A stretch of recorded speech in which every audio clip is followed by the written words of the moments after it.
warahmatullahi wabarakatuh. Waalaikumsalam warahmatullahi wabarakatuh. Ila hadratin Nabi Mustafa Muhammadin sallallahu alaihi wasallam wa ala alihi ashabihi wa azwajihi wa dzurriyyatihi ajma'in. Wa naqussu qassa illa Syekh Muhammad Nawawi bin Al-Aljawi summa ila Syekh Hafidzin Ahmad bin Hajar Al-Asqalani.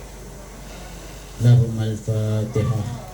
A'udzu billahi minasyaitonir rajim. Bismillahirrahmanirrahim. Alhamdulillahi rabbil alamin arrahmanir rahim maliki yaumiddin. Iyyaka na'budu wa iyyaka nasta'in ihdinas siratal mustaqim. Shiratal ladzina an'amta 'alaihim ghairil maghdubi 'alaihim waladdallin. Rabbil ighfirli wa liwalidayya amin. Bismillahirrahmanirrahim. An Abi Hurairah wal maqalatu tsaminatu. Wal maqalatu tsaminatu dan maqalah yang ke-8. Wal maqalatu tsaminatu dan maqalah yang ke-8. An Abi Hurairah dari Abu Hurairah. An Abi Hurairah dari Abu Hurairah radhiyallahu semoga meridhoi Allah anhu kepada Abu Hurairah. Radhiya semoga meridhoi Allah anhu kepada Abu Hurairah. Wa ismuhu dan namanya Abu Hurairah. Wa ismuhu dan namanya Abu Hurairah. Siapa nama aslinya? Abdurrahman bin Sakhar. Abdurrahman bin Sakhar yaitu Abdurrahman bin Sakhar. Annahu sesungguhnya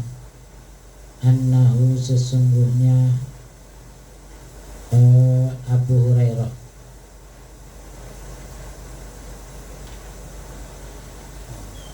Annahu sesungguhnya Abu Hurairah qala berkata. Annahu sesungguhnya Abu Hurairah qala berkata, qala bersabda.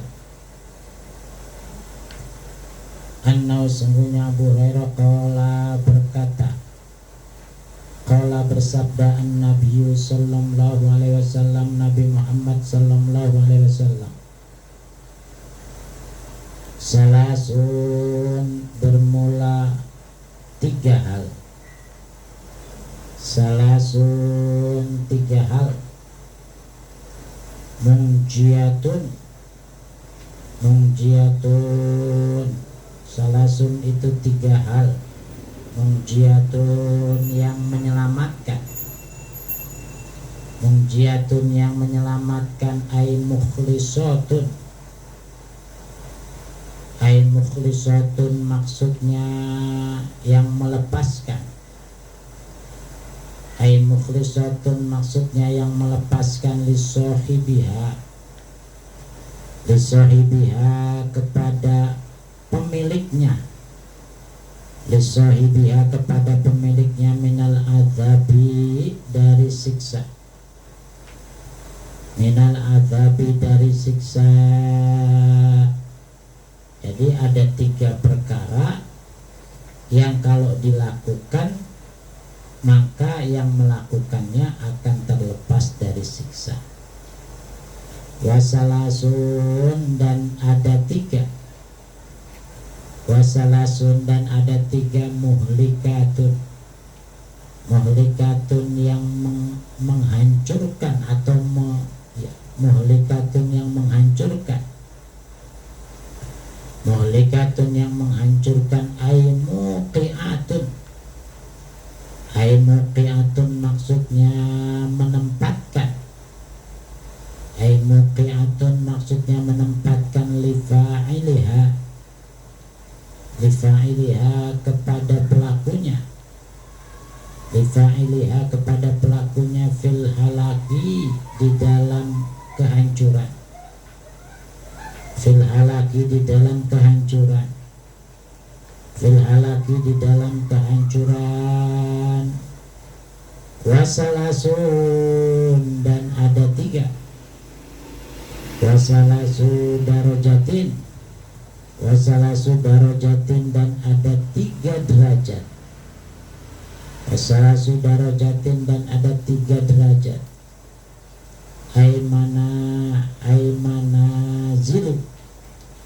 Manazilun maksudnya posisi, manazilun maksudnya posisi fil akhirati di akhirat. Manazilun maksudnya posisi fil akhirati di akhirat. Manazilun maksudnya posisi fil akhirati di akhirat. Wasalasu kafaratin, wasalasu kafaratin dan 3 tebusan. Wasalasu kafaratin dan 3 tebusan.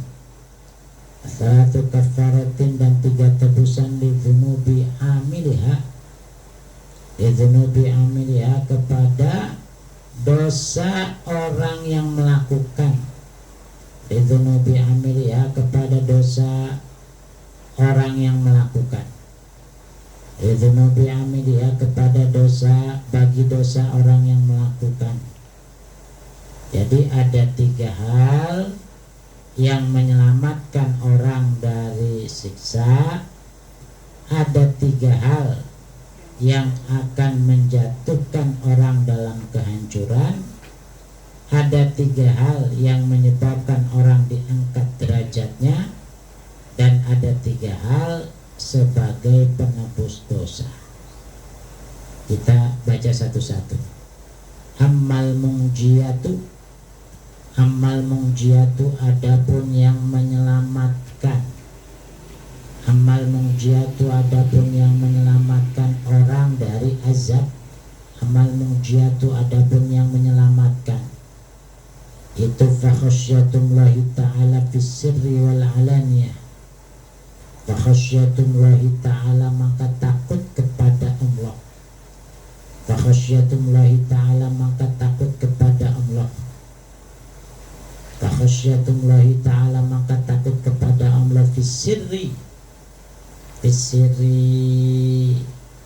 baik dalam keadaan sembunyi, fis sirri baik dalam keadaan sembunyi, fis sirri baik dalam keadaan sembunyi, wal alaniyati dan terang-terangan, wal alaniyati dan terang-terangan. Kuddima didahului, kuddima didahului apa asirru, apa asirru rahasia, apa asirru yang tersembunyi, apa asirru yang tersembunyi, li'anna taqwallah, li'anna taqwallah karena takwa kepada Allah, li'anna taqwallah karena takwa kepada Allah, fihi di saat tersembunyi, fihi di saat tersembunyi, fihi di saat tersembunyi itu a'la darajatan, itu a'la darajatan tinggi derajatnya, itu a'la darajatan tinggi derajatnya. Jadi yang pertama yang menyelamatkan orang dari dosa itu adalah takut kepada Allah, baik saat sembunyi atau sendirian, dan saat terang-terangan atau di tengah orang banyak. Kenapa yang didahulukan yang sendirian, yang tersembunyi? Karena orang ketika tersembunyi tidak ada yang tahu, tidak ada yang melihat, tapi dia tetap takwa kepada Allah, itu derajatnya sangat tinggi di sisi Allah Subhanahu wa ta'ala. Kalau di tengah orang-orang kelihatannya alim, kelihatannya soleh, tapi begitu sendirian dia tidak soleh. Makanya yang sendirian itu yang lebih utama. Wal qasdu fil faqri wal ghina, wal qasdu dan wal qasdu dan bersikap ekonomis, wal qasdu dan bersikap dan ekonomis, wal qasdu dan ekonomis fil faqri di dalam kemiskinan, fil faqri di dalam kemiskinan, wal ghina dan kaya. Wal ghina dan kaya, ai at-tawassutu maksudnya berada di tengah-tengah. Ai at-tawassutu maksudnya berada di tengah-tengah. Ai at-tawassutu maksudnya berada di tengah-tengah fil ma'isyati. Fil ma'isyati di dalam kehidupan. Fil ma'isyati berada dalam kehidupan. Jadi kita jadi orang kalau mau selamat jangan terlalu kaya, jangan juga terlalu miskin. Sedang-sedang aja. Fil ma'isyati di dalam kehidupan. Bi an lam yujawiz. Bi an lam yujawiz sekira tidak melewati. Bi an lam yujawiz sehingga tidak melewati. Bi an lam yujawiz sekira tidak melewati fiha di dalam kehidupan. Fiha di dalam kehidupan al-hadda akan batas-batas. Al-hadda dan akan batas-batas. Jadi tidak terlalu miskin, tidak terlalu kaya. Waradiyah dan ridho. Waradiyah dan ridho bidzalika dengan hal itu. Waradiyah dan ridho bidzalika dengan hal itu. Bidzalika dengan hal itu. Kenapa kita tidak boleh terlalu kaya? Takut kebablasan. Kenapa kita juga tidak boleh terlalu miskin? Karena takut kufur, jadi takut kita malah keluar dari agama kita. Oleh karena itu yang enak ya berada di tengah-tengah. Wal adlu dan adil. Wal adlu dan adil. Wal adlu dan adil fil ridho di dalam ridho. Fil ridho di dalam ridho, wal ghadabi dan marah. Wal ghadabi dan marah, wal ghadabi dan marah. Bi ayyaghdaba, bi ayyaghdaba sekira marah Allah kepada Allah. Bi ayyaghdaba sekira marah Allah karena Allah. Bi ayyaghdaba sekira marah Allah karena Allah. Wa yarda dan ridha. Wa yarda dan ridha liridhahu. Liridhahu karena ridha kepada Allah. Ridhahu karena ridha kepada Allah. Ridhahu karena ridha kepada Allah. Saya ulangi. Bismillahirrahmanirrahim. Salasun an Abi Hurairah, dari Abi Hurairah radhiyallahu anhu, semoga Allah meridhoinya. Wa ismuhu dan namanya Abu Hurairah Abdurrahman ibnu Sakhar, yaitu Abdurrahman ibnu Sakhar, annahu qala, sesungguhnya ia berkata, qala bersabda, an-Nabi sallallahu alaihi wasallam, salasun tiga hal munjiyatun yang menyelamatkan.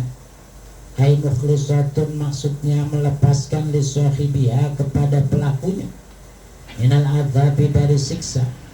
Wasalasun dan ada tiga hal mukhlikatun yang menghancurkan. Ai muqiatun maksudnya menjatuhkan li fa'iliha pada pelakunya fil halaki di dalam kehancuran. Wasalasu darajatin dan ada tiga derajat. Ai manazilu maksudnya posisi-posisi fil akhirati di akhirat. Wasalasun dan ada tiga hal. Wasalasu kafaratin dan ada tiga tebusan lidzunubi amilya kepada bagi dosa pelakunya. Amal munjiatu adapun yang menyelamatkan, fa khasyatullahi ta'ala fis sirri wal alaniyati, maka takut kepada Allah di saat tersembunyi, wal alaniyati dan terang-terangan. Qaddima didahului apa as-sirru tersembunyi, ya anna taqwallahi karena takwa kepada Allah fihi di saat tersembunyi itu a'la darajatan lebih tinggi derajatnya. Wal qasdu dan ekonomis, fil faqri di dalam kefakiran, wal ghina dan kekayaan. Ai at-tawassutu maksudnya berada di tengah-tengah, fil ma'isyati di dalam kehidupan. Bi an lam yujawiz sekira tidak melewati, fiha di dalam kehidupan, al-hadda akan batas-batas. Waradiyah dan ridho bidzalika dengan kehidupan itu. Wal adlu dan adil Ridho, di dalam ridho wal ghadabi dan marah. Bi ayat doba, sekira seseorang marah, Allah karena Allah yarda, dan ridho diridhoi karena ridho kepada Allah. Jadi kita bahas satu-satu. Ini ada 3 hal yang menyelamatkan, ada 3 hal yang menghancurkan, ada 3 hal yang menaikkan derajat kita, ada 3 hal yang sebagai tebusan dosa-dosa kita. Pada kesempatan ini kita akan membahas 3 hal. 3 hal yang bakal menyelamatkan kita. Yang pertama, kita takut kepada Allah, baik ketika kita sendirian, ketika kita tersembunyi, atau ketika kita nampak di hadapan orang-orang, atau ketika terang-terangan. Sengaja di sini pengarang mendahulukan kalimat, sengaja di sini Nabi mendahulukan kalimat asir, kalimat tersembunyi, kalimat sendirian, karena biasanya orang dilihat takwanya itu ketika dia sendirian. Makanya ibu-ibu kalau sholat berjamaah, imamnya tidak usah panjang-panjang. Sebaiknya kalau kita mau memperpanjang diri dalam sholat, ya kita sholat sendirian. Nanti orang akan kelihatan ketakwaannya itu saat sholat sendirian. Kalau kita ini kan kebalik. Kalau jadi imam di depan orang banyak, bacanya sengaja dipanjang-panjangin. Ustadz anu mah hafalannya banyak. Itu sebenarnya keliru. Kalau mau panjang-panjang ketika sendirian, itu malah lebih afdol karena kita langsung berkomunikasi dengan Allah. Dan yang kedua, kalau kita mau selamat di dunia ini, kita harus berada di tengah-tengah antara miskin dan kaya. Tadi saya katakan kalau kita terlalu miskin, khawatir kita akan keluar dari agama kita. Banyak orang, kata Sayyidina Ali, kadal faqru ayyakuna kufra. Kemiskinan bisa menjadi orang kufur. Dikasih indomie, dikasih beras, dikasih pindah agama. Itu makanya kita tidak boleh terlalu miskin. Kita juga tidak ingin anak istri harus minta-minta di jalanan, harus ngamen. Itu kita hindari. Kemudian yang kedua, yang selanjutnya, tidak juga terlalu kaya. Sebab kebanyakan orang yang kaya lupa. Makanya Allah mengingatkan, alhaakumut takatsur hatta zurtumul maqabir. Kalian akan dininabobokan, akan dipermainkan dengan harta yang banyak. Sampai kapan dipermainkan? Hatta zurtumul maqabir, sampai masuk ke kuburan. Dia akan lupa, dia tidak ingat, dia menjadi mengabaikan. Kayak Korun itu, Bu. Korun itu kekayaannya, kuncinya buat naruh kekayaannya itu dipikul 10 orang algojo itu nggak kuat. Ya, itu cuma baru kuncinya itu. Gimana hartanya gitu. Tapi dia lupa siapa yang memberi kekayaan itu. Dari tadinya rajin sholat, akhirnya jadi sholatnya seminggu sekali. Dari seminggu sekali sampai enggak sholat, sampai mengaku orang yang paling kaya sedunia. Ya, akhirnya ditenggelamkan oleh Allah.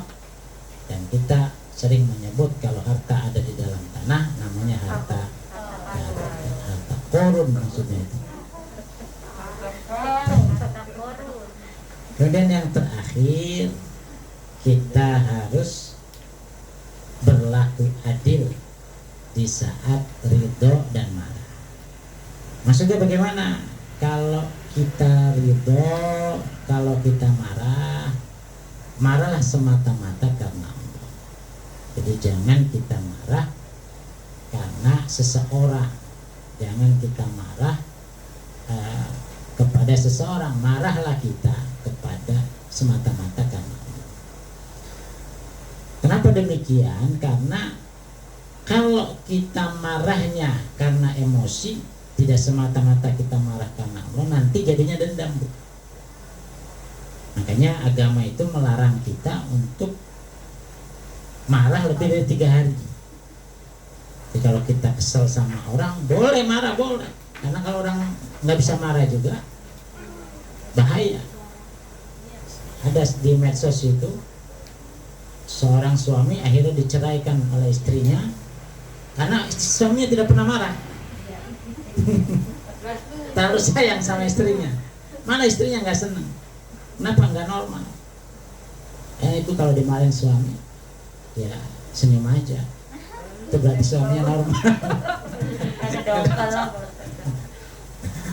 Nah itu seperti itu.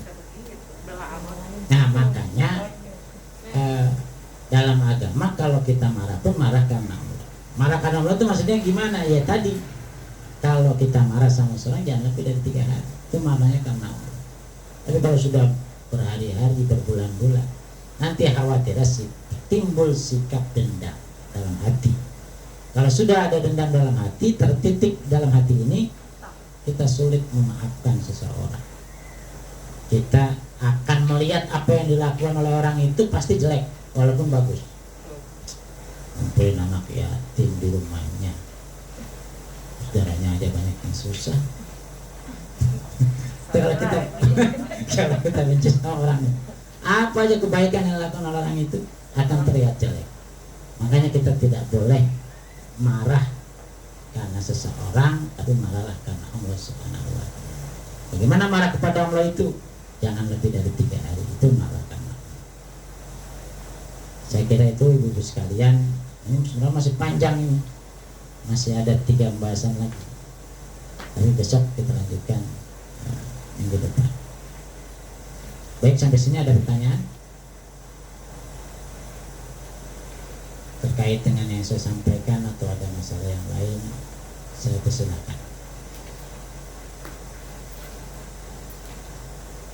Ada?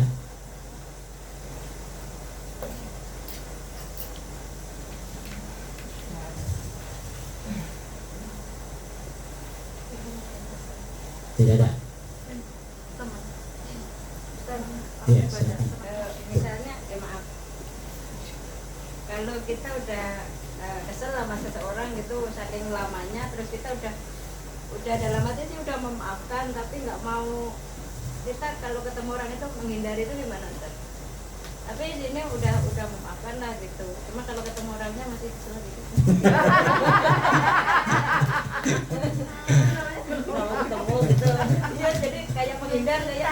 Kalau ketemu orangnya ingat lagi gitu gimana, Ustaz? Ya itu harus dihindarkan. Jadi biar bagaimanapun yang namanya ikhlas itu harus melepaskan. Jadi melepaskan itu ya lepas benar-benar, maksudnya jangan ada ya pokoknya saya udah maafkan, cuma saya nggak mau ketemu. Itu kalau yang orangnya ingat lagi dan gitu. Itu masih belum bersih berarti. Jadi tetap kita harus bisa, memang harus bisa, harus maksain supaya kita bisa. Artinya ketika ketemu pun menjadi tidak masalah. Itu saya kira akan lebih baik seperti itu. Ya memang sulit, berat, karena sudah tadi ya, sudah ada noda yang tertanam dalam hati. Itu memang menghilangkannya berat banget itu. Berat banget. Tapi ya kalau kita coba terus, kita lakukan terus, itu insya Allah bisa. Insya Allah bisa. Ya pokoknya dalam hati bicara, ya Allah bisain, ya Allah bisain ketemu maksudnya.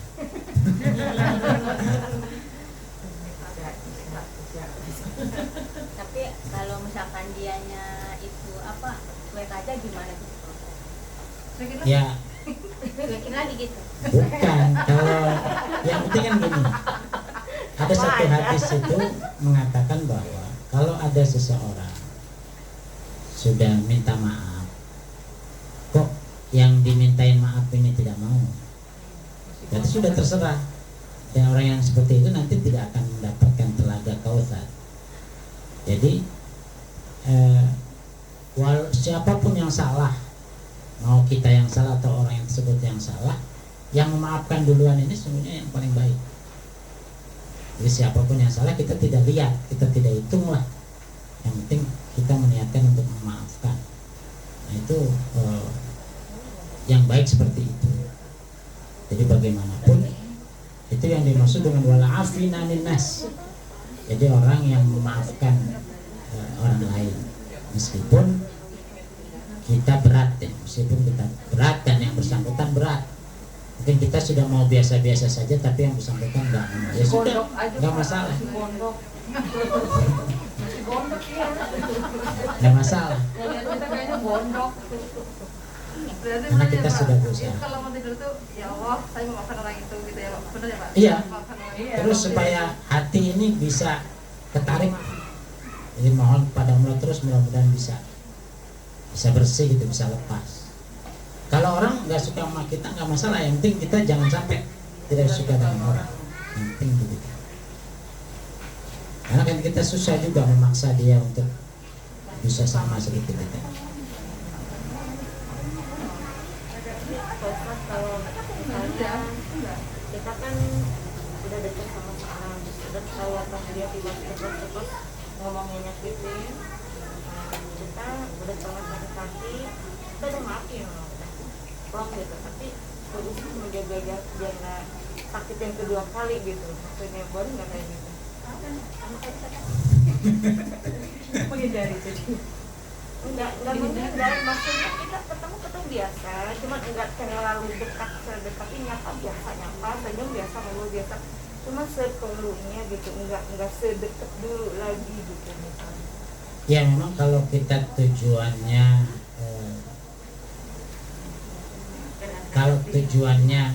sekedar, jadi misalnya ada orang itu kan memang hatinya sudah diliputi oleh hawa nafsu, namanya ammaratun bisu. Jadi hatinya sudah diliputi oleh hawa nafsu, sehingga apa yang dia lakukan, apa yang dia ucapkan itu menyakitkan hati, sering menyakitkan atau bahkan selalu menyakitkan orang lain.